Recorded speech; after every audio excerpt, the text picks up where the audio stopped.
Hello and welcome to VIPER Strategies, where we put roulette strategies to the ultimate test. This is not a simulator app. We are using a custom built software to back test strategies against real casino spin data. That means real outcomes, real risk analysis, and real world results. This is more than just content. It's a passion project. After years of getting beat up from the casinos, we decided it was time to fight and strike back. So on this channel, we fine tune strategies, run deep performance analysis, and stress test across multiple sessions against thousands of spins to see if they really have true profit potential. Because around here, we always test before we invest. Hey guys, in today's video, we got a new strategy that the professor just programmed in. I'm going to go ahead and do a stack test as well with the VIPER 405. That's the one that survived the 2,500 spins and probably could have went a lot longer. So I'm going to play around with the settings a little bit on both of these. I'm going to stack them together, and let's go ahead and just run these tests. We're going to just jump right into it. I do want to simulate something here though. So, although it's real fun to, do a stress test and see what kind of resiliency a strategy has, obviously that gives us confidence, right? But that's not real world scenarios. Real world scenarios, that's why on my other channel, the survival test, I pick about 90 spins because that's around an hour and a half of live playing time, right? So today I'm going to keep it a little tighter. I'm going to run 45 spins on it. That's about 45 minutes to an hour of playing time. And it depends. If you're playing live on a felt table, it could be longer depending how busy the casino is. I'm just going to replicate stadium play / online play, and it's about a minute between spin to spin. Okay, so let's go ahead and jump into it, and let's set this up. I'm gonna go in here. I'm gonna go pick the 405. This is the one that hit that 2,500 spin mark without failing. So we're gonna go ahead and activate that. The next one is called, let's see, we got VIPER inside slices. Okay, this one's an interesting one. Where is this one at? This should be inside. No, it's not right here. It's going to be, okay, here it is. All right, let's go ahead and activate that. So now we have both of them activated. Okay, I want to give you just a little quick overview. You guys already seen the 405. That's that custom progression that is running different corner bets, but all with separate progressions. Okay, so let's go ahead and we're going to keep that coverage high. I want to keep it at 5. So we're going to keep all these the same. So you guys are familiar with that if you've seen the other video, but we're going to save those parameters. I do want to go into the VIPER inside slices and kind of give you like an overview. I can't give you the secret sauce, of course, but this has a ton. Let me stretch this out a little bit so you can see all the configurations. All right, we have a ton. So I'm going to zoom in right here so you can see there's so many configurations with this. So basic overview. What does this strategy do?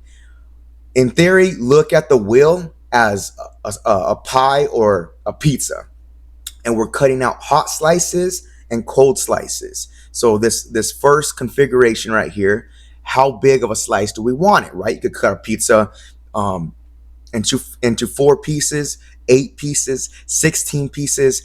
You can configure that to whatever you like. Okay, so think about it as this is getting those hot slices and cold slices, meaning hot hitting often in those areas that have missed for a while, and it's going to combine both. Now you could run just hot, you could run just cold.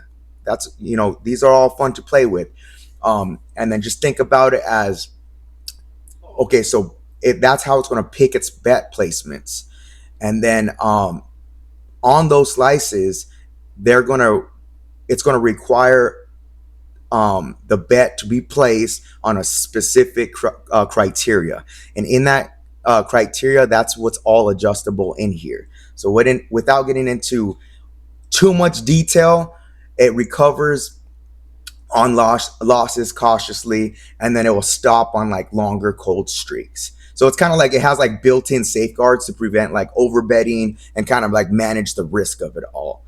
So think about it like heat mapping on a roulette wheel. So like you're betting on the streaks and the sleepers, but you still are playing with guardrails. So like, if you ever went bowling, they put the guardrails on so you don't go in the gutter.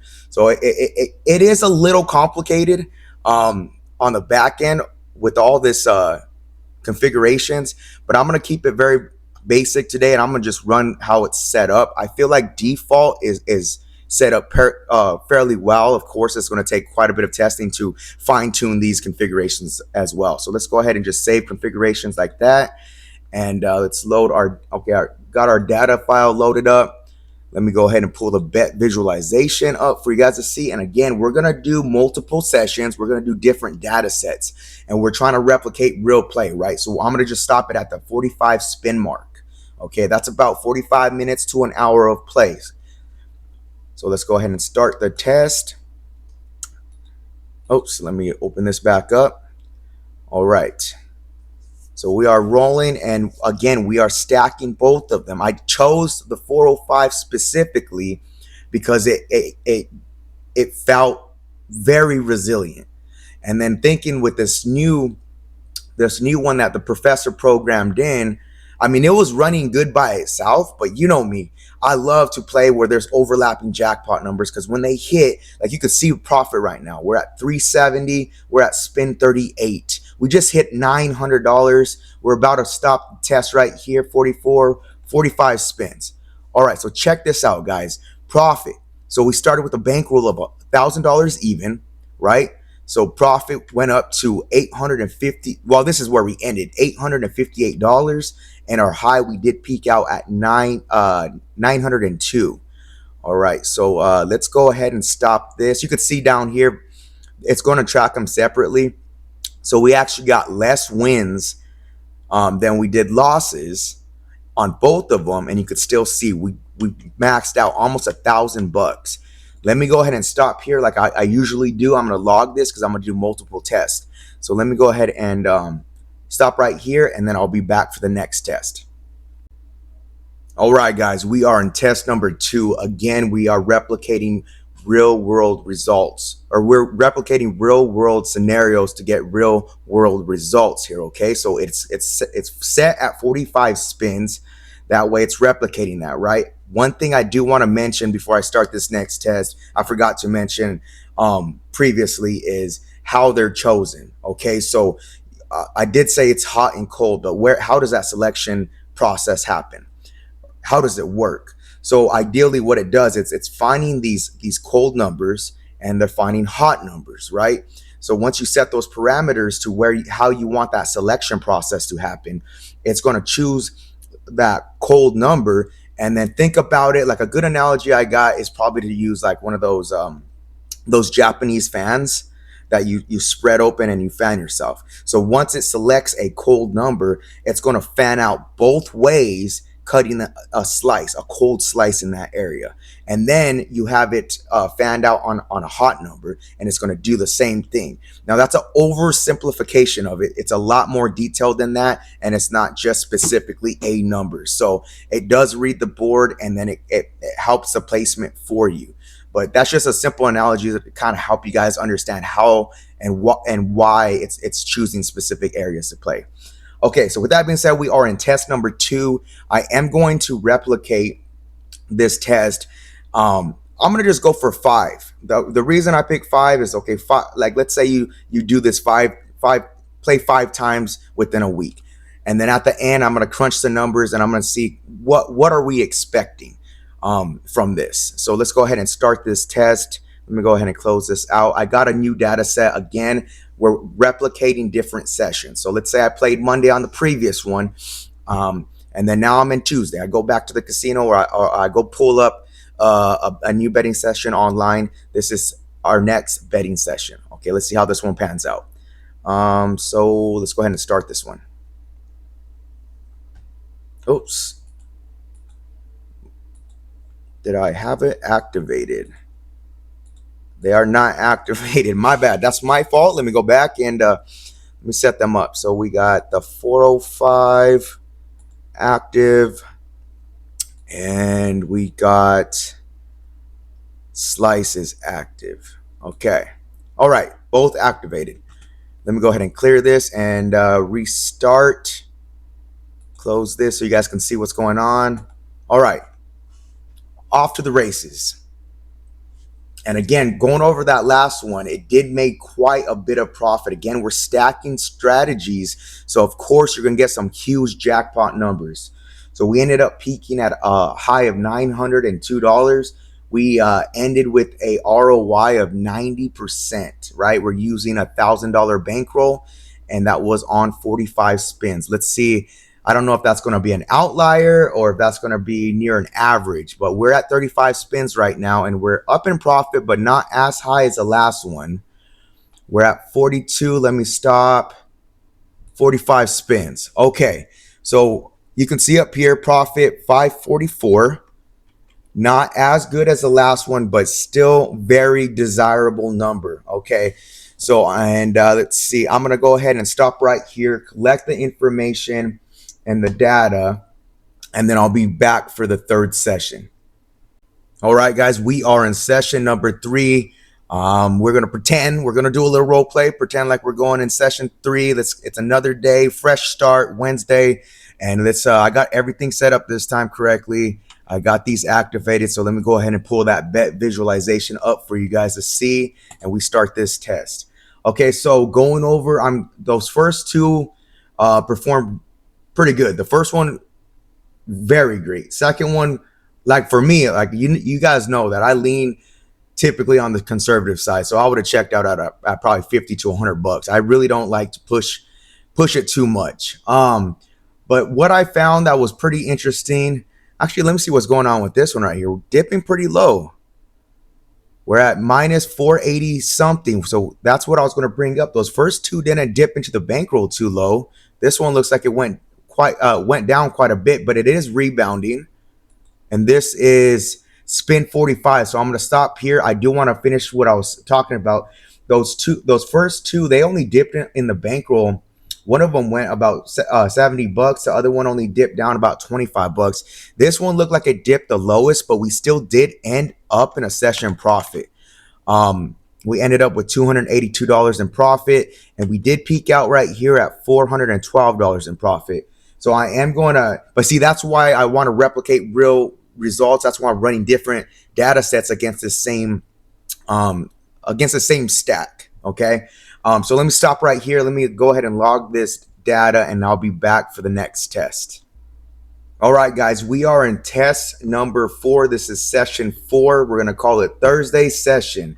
So going over that last one did perform the worst so far. But again, that's why we want to do multiple sessions and try to replicate that as a test to get a better idea of like real world results. So let's go ahead and start this one, pull up this bet visualization, and see how this test goes. Okay. So that was the lowest so far. Those first two dipped into the bankroll, not too deep. That one dipped down about a little over 550 bucks. And this one right now is kind of floating in the negative. It finally came back, and we are at spin 30. So we got about 15 spins left, and let's see how this ends. So we're on a winning streak right now. That's good. So we're at spin 40. Boom, right here. Okay, so we processed 45 spins, and this one ended minus $500. So again, I'm going to stop the video right here. I'm going to collect the data, and then I'm going to come back for another session. All right, guys, we are test number 5, our final test. We're rolling into Friday, and this is going to be a new session with a new data set. Okay, so let's go ahead and start and see how this one ends. So pull up the visualization for you, and we start. All right, let's see how this one goes, because that last one, that was the first one that we ended in a negative. So it is important. We did peak out at 377.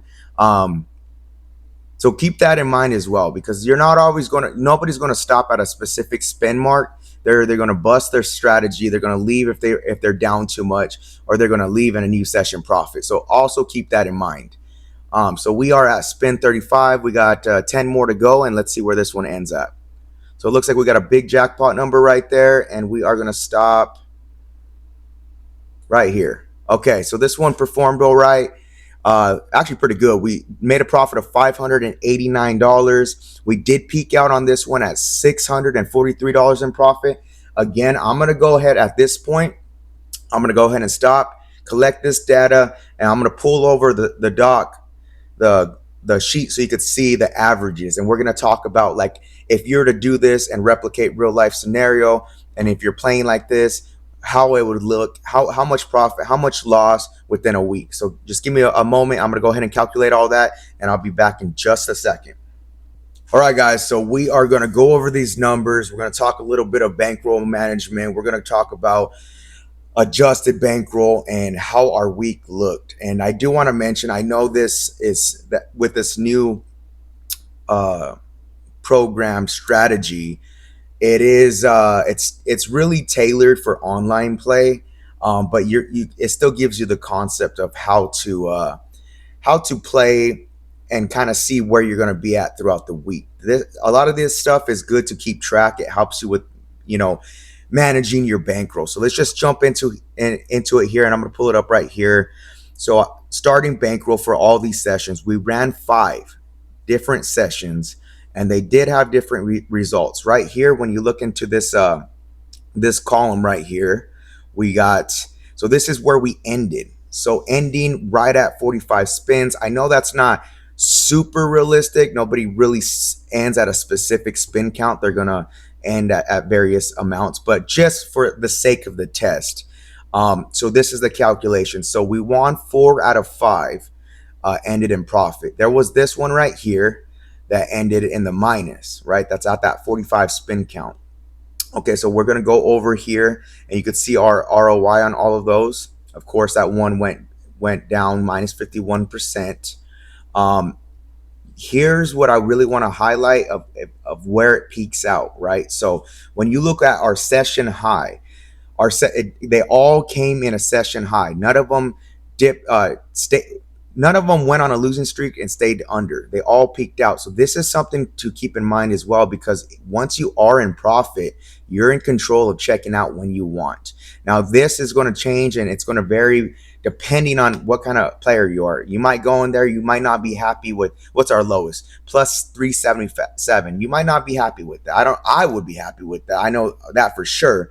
But maybe maybe you want to make 500. So if that's the case, you would have checked out here, here, and here. Then you would have won 3. So with that being said, the session high average was $590. Okay.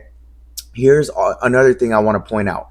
Very good stat that I like to crunch the numbers on, and let me explain why. So the session low, I got super excited on these first 2 runs. I was like, oh, wow, it's not using a lot of bankroll. I like strategies like that. That way, my stress levels as it progresses aren't so high. But this one was our lowest. We dipped down, remember, starting at $1,000, we dipped down $434. So this one is calculated how much we went down on average. So we averaged a minus between these 5 sessions. We averaged negative $312 on average, that we went down into our bankroll. Okay. So with that being said, right, this is why I think it's so important to test in different sessions, ideally more, 10, 15, 20, if you have the time, because you could actually, this is what I call adjusted bankroll, right? Some strategies, and you're going to have some outliers here. You're going to have some that maybe go super low, and like this one barely touched the bankroll. This one went pretty low. You got to include that. That way you get those outliers included, and you get a better idea of where that bankroll should be set. Why would you want to adjust the bankroll? Well, there's a few different, this is how let's put it this way. Instead of going in there and be like, okay, I'm going to set my bankroll at $1,000, and I've mentioned this in the past, so I'm sorry if you heard this before. Instead of setting that at $1,000, I'm going to run a bunch of tests, get the average, and right here it's telling me it's averaging. And I know this is only 5 sessions, but it averaged a minus 312. So if you want to add a little cushion, you could bump that.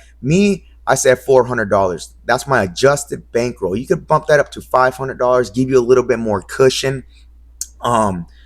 But like I said, this would help you and prevent you from just going all in with that strategy and potentially losing $1,000. And then it's going to be a lot more difficult to make that $1,000 up over the next few sessions. Versus, let's say you hit that threshold of minus 400, boom, you're done for the night. With that being said, that's going to roll over to this right here. Okay, so where are we at on our weekly profit loss? Are we up? Are we down? Okay, through the 5 sessions, all the positives came out to 2,000. Remember, we started with $1,000 bankroll. Okay, so all of our sessions ended up at $2,273 in the positive. And then you look at this one right here. We had that one session that we lost $509. Now, if we tested this first, right, and then we had the adjusted bankroll, that's what I'm talking about. We want to lost that extra $109. Instead, that would have only been a $400 stop loss point for us, therefore giving us a higher end profit at the end of the week. Does that make sense? So this is going to be the end of the week profit gain. So minus this $509 night, we ended with $1,764. That's 176% ROI on your initial investment. Tell me where you can replicate that. Tell me, because that's not in the, you're not going to get gains like that unless you have some kind of insider trading, and you got some leverage in that game. But with this, right, and I'm not saying this is a realistic number in the sense that this might be too high of a risk for many of you guys. This could be a lot lower though, right? This could be like, maybe you're not shooting for such high profit goals. Maybe you're shooting for something lower and you're really shooting for that 10 to 30% mark. Well, all those accumulate and they will add up over time. That's why it's important to keep track of your wins, your losses, and see where you're at. And that's going to help you build that bankroll over throughout time. And this is a topic that I do want to make a video on, just to give a little bit more insight. And I'm not saying I'm no professional at this, but I have learned a lot through the time that I've played, and I've learned from a lot of people that are like high level in this game, in this industry. And you know me, guys, I want to share information with you guys. So with that being said, let me know what you guys think about this. I know that I just wanted to share the new strategy. I was excited. I like the concept behind it. I know I couldn't get into super into detail about it because it'll give away too much. This is something that's going to be included with the software once we go launch this publicly. So I was asked not to share everything, but I did want to give you that general outline of how it works. And of course, the 405, that's public. I have it on my other channel too. And I know a handful of you guys reached out through email and told me that you guys were running the progression. And I don't know how you guys could run 4 different progressions. I feel like I would lose track, but I know casinos really don't care if you bring in notes. So maybe that's how some of you guys are doing it. But anyways, let me know what you guys think about this. And until next time, guys, be cool, stay cool, peace.